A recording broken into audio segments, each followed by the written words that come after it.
buksan natin yung gitara ko. Ito yung dati kong pangarap. Simula tayo noon. Maraming salamat po sa inyo. Maraming salamat sa Panginoon at dumating yung blessing na binigay niyo sa akin ng gitara. At maraming salamat po Tito John Leonard at Tita Jem.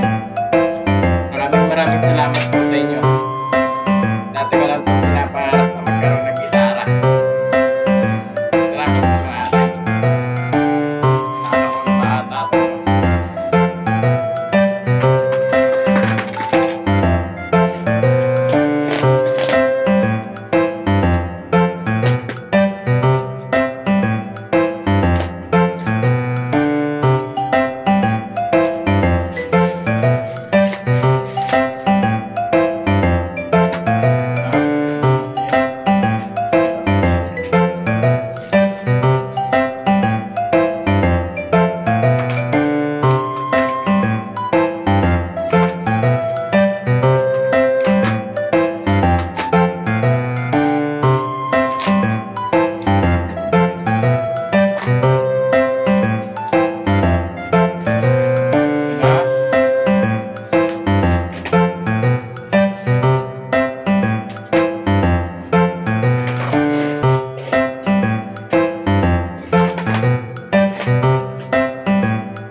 Duplicate na string at may pupa.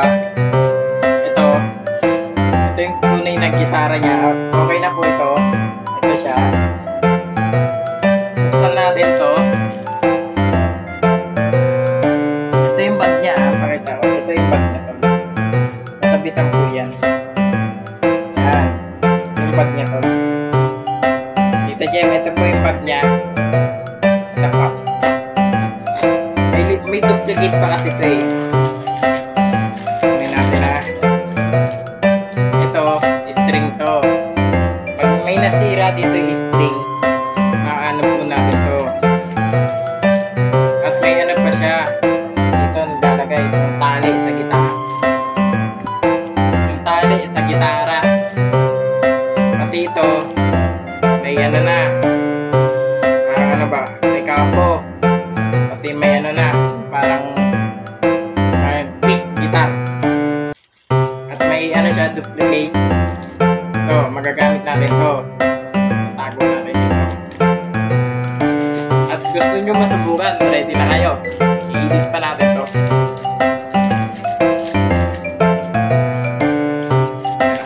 Unboxing natin isa.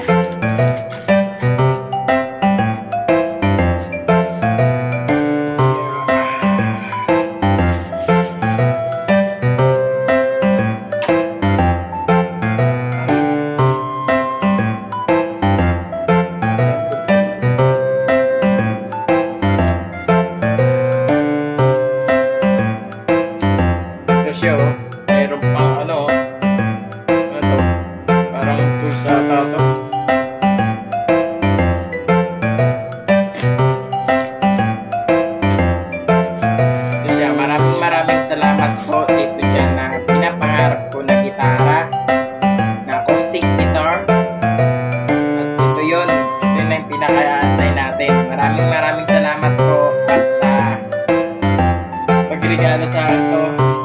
Gagamit ko na to at makagawa na tayo ng kanta. Kaya ako nagpapabigay ako sa kanila ng what if gagawin natin ng kanta